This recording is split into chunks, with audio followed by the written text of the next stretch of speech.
Today we're making Sichuan chili oil, the famous condiment, prized for its complex, layered flavors and deep red color. And we start by toasting the star of the show, the dry red chilies. Traditionally, you will use a combination of mild and hot varieties of Sichuan chilies. Of course, outside of China, they're extremely hard to come by. But it's still possible to get close to those flavors with Western supermarket-friendly ingredients. For the mild aromatic chilies, we've selected Ancho chilies. Kashmiri chilies will also work extremely well. And for the hot spicy chilies, we're using chili de arbol. Thai bird's eye chili would also work great. And if you're making this for the first time, a good starting point will be 3-to-1, 3 parts mild, 1 part strong. And by toasting them, we're further concentrating their flavors, bringing out the best of their essential oils.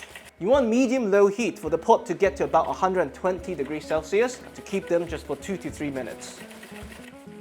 Now, once they're cool to touch, traditionally you would just remove the stem and pound them down into a mixture of powder and flakes. But today we deviate slightly to remove the seeds. For 2 reasons. 1, a toddler in Sichuan would have a better spice tolerance than I do. 2, and more importantly, the seeds provide mainly spiciness, which of course in Sichuan chili oil is what you're going for. But personally, if you want the chili oil to be spicier, I would still remove the seeds and add more chilies, so you get a proportionate increase in flavors and aromas. Try both ways and see which one you like.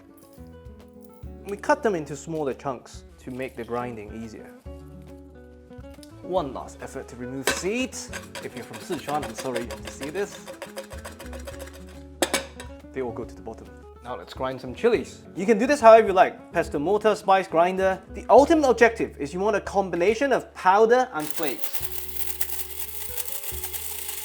Perfect, and we put them straight into a heatproof bowl for later. Now we can start the infusion. Here, we're heating up some neutral high smoke point oil to about 180 degrees Celsius. In Sichuan, they would normally use peanut oil, which is what we're using today. Now the aromatics, the backbone of the Sichuan chili oil. Here we have some Sichuan red peppercorns, which adds the signature numbing sensation that complements the spiciness. Star anise, which adds a sweet and aromatic warmth that balances the spiciness and the earthiness of the chilies. Cinnamon, which brings some deep warming sweetness. Bay leaves, which add a gentle aromatic background, kind of the unsung hero.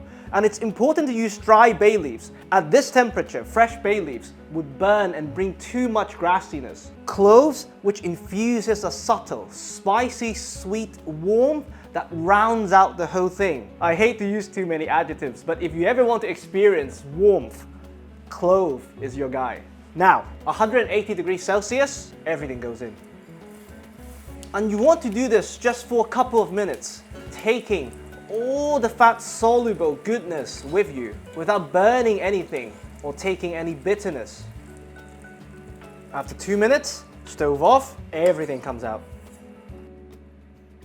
And we let the oil cool down to 120 degrees Celsius. If you've never made this before, I highly encourage that you take a teaspoon of this, let this cool down and taste so that you can gauge what each aromatics contributed and you can adjust it to your own palate next time.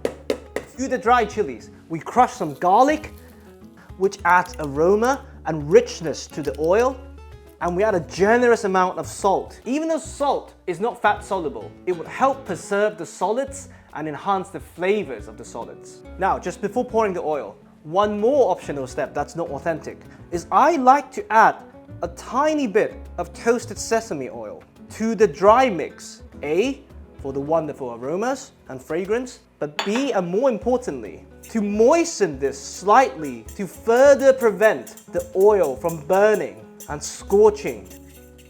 Now, the fun part. Yes, it's very badass to see Chinese chefs pouring the whole thing in one go. But for the home kitchen, and to not burn anything, we add the oil gradually. No, it doesn't have the smoke you see on cooking channels, but you also don't have burnt oil. Now we stir.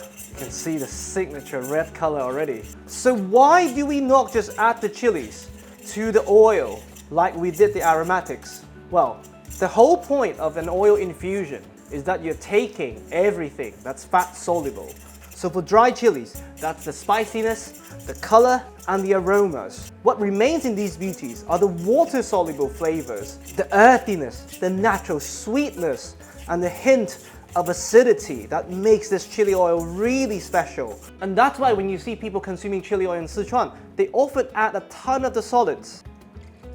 So what do we have here? The heat from the chili, the numbing sensation that balances the heat from the Sichuan peppercorn, the aromatics from the spices, and a rounded and rich chili oil.